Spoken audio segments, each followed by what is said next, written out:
ඉස්කොටුවැල්ල අද දිනත් නීති කණ්ඩායමක් සමග මේ ශ්‍රී සම්බුද්ධ ජයන්ති බෝධිරාජ විහාර ස්ථානයේ ගැටලුව සමග නඩුවට පෙනී සිටියා. අද දිනේ පොලිසිය විසින් චෝදනා පත්‍ර ගොනු කළා. නමුත් මුල සිටම අපි දක්වපු අපේ ස්ථාවරය අනුව සියලුම සැකකරුවන් මේ වන විට සියලුම විත්තිකරුවන් ඒ එක් චෝදනාවට නිවැරදිකරුවන් බව ප්‍රකාශ කළා. ඒ මොකද මේදී විශාල අසාධාරණයක් සැකකාරයන්ට වෙලා තියෙනවා. පළවෙනි කාරණේ තමයි සැකකාරයන්ව මේ නඩුවට සම්බන්ධ කළේ මුලින්ම ලංකා දණ්ඩ නීති සංග්‍රහයේ චෝදනා මත. ඔවුන්ට නොතීසි ඉදිරිපත් කළා. නොතීසි මත පෙනී ඉන්න කිව්වේ. සාමාන්‍යයෙන් නොතීසියක් මත පෙනී ඉන්නකොට අප ලබා ගැනීමක් සිදු කරනවා, අප ලබා දීමක් සිදු කරනවා. නමුත් නඩුවට සැකකරුවන් ඉදිරිපත් වුණාම එක්වරම වෙරළ සංරක්ෂණ සහ වෙරළ සම්පත් කළමනාකරන පනත යටතේ කරුණු ඉදිරිපත් කිරීමක් රජයේ නීතිඥවරයෙක් නීතිපති දෙපාර්තමේන්තුව වෙනුවෙන් ඉදිරිපත් කළා. ඒ වගේම නීතිපතිතුමන් වෙනුවෙන් පළවෙනි දවසේම අපට යෝජනාවක් කළා. ඒ බුද්ධ ප්‍රතිමාවේ ආරක්ෂාව සඳහා ඉදි කරලා තියෙන වාහලය සහ කණු 6 ඉවත් කරගන්නවා නම් වෙරළ සංරක්ෂණ පනත යටතේ තියෙන චෝදනාව ඉවත් කරගන්න නීතිපතිතුමා සූදානම් කියලා. නමුත් නීතිපතිතුමා එහෙම කාරණයක් කිව්වට පොලිසිය ඒකට එකඟතාවයක් දැක්ුවේ නැහැ. පසුගිය දිනේදී අපි සූදානමින් ආවා ඒ වහලේ සහ කණු 6 ගලවලා ඒ සමතය ප්‍රකාරව වැඩ කරන්න.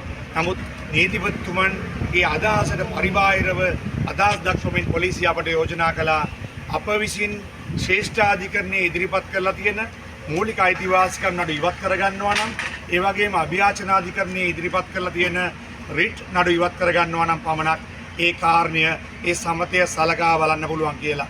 මේක ඉතාමත්ම බරපතල නීති විරෝධී තත්වයක්, නීති විරෝධී යෝජනාවක්. ශ්‍රේෂ්ඨාධිකරණය කියන්නේ මේ රටේ තියෙන ඉහළම අධිකරණය. ශ්‍රේෂ්ඨාධිකරණයට නඩුවක් ඉදිරිපත් කරන්නේ ආණ්ඩුක්‍රම ව්‍යවස්ථාව යටතේ. ආණ්ඩුක්‍රම ව්‍යවස්ථාව යටතේ මූලික අයිතිවාසිකම් අඩවීමක් සම්බන්ධයෙන් ඉදිරිපත් කළ තියෙන මූලික අයිතිවාසිකම් නඩුවක් ඉවත් කරගන්න. එහෙම නැත්නම් අපි වෙරළ සංරක්ෂණ පනත යටතේ තියෙන චෝදනා ඉවත් කරගන්නේ නැහැ කියන එක අපිට එක් පැත්තකින් කරපු බලපෑම් කිරීමක්. ඒ වගේම තවත් අතකින් බැලුවොත් අල්ලසක් හැටියට සඳහන් කරන්න පුළුවන්. මේ සියලු කාරණා අපි අද දිනේ ගරු මහේස්ත්‍රාත්තුමාගේ අවධානයට ලක් කළා. ඒ අනුව අපි පැහැදිලි කළා අපි කිසි ලෙසකින් මූලික අයිතිවාසිකම් නඩු ඉවත් කරගන්න සූදානම් නැහැ. මේදී පොලිසිය චෝදනා පත්‍ර ඉදිරිපත් කරමින් අපේ සැකකරුවන්ට දැන් විත්තිකරුවන් වශයෙන් පත් වෙලා ඉන්න අයට එරෙහිව ලංකා දණ්ඩ නීති සංග්‍රහයේ 314 316 වන වගන්ති යටතේ පවා චෝදනා ඉදිරිපත් කළා. ඒ කියන්නේ පහර දීම, සුළු තුවාල කිරීම, බරපතල තුවාල කිරීම, ඒ වගේම රජයේ නිලධාරීන් හැටියට ඔවුන්ගේ රාජකාරියට බාධා කිරීම වගේ චෝදනා එල්ල කළා. නමුත් අපට පොලිසිය විසින් කරපු පහර දීම් සම්බන්ධයෙන් කිසිම කරුණු දැක්වීමක්, කරුණු ඉදිරිපත් කිරීමක් මේ වනතෙක් පොලිසිය විසින් ඉදිරිපත් කළා නැහැ. මේක ඉතාමත්ම අසාධාරණයි කියන එක අපි ගරු අධිකරණයට පැහැදිලි කළා. ඒ අනුව මහේස්ත්‍රාත්තුමා නියෝග කළා අපරාධ පරීක්ෂණ දෙපාර්තමේන්තුව හරහා විමර්ශනයක් පවත්වලා එදින සිදුවීමේදී පිරිත් කියන්න ආපු හාමුදුරුවෝ, පින්කමට සහභාගී වෙන්න ආපු හාමුදුරුවෝ, ජනතාව මේ සැකකරු අතර ඉන්නවා.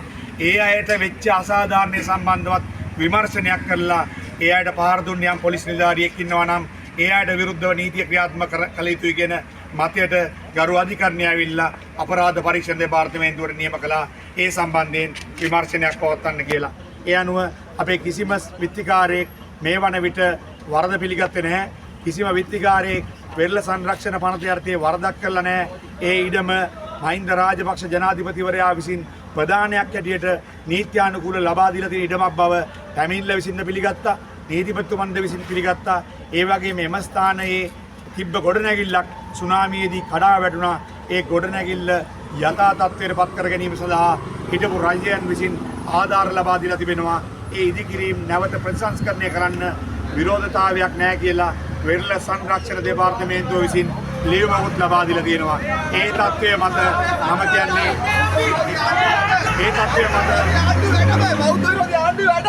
ඒ තත්ත්වය මත ඒ ඉදිකිරීම සත්භාවයෙන් කරපු ඉදිකිරීමක්.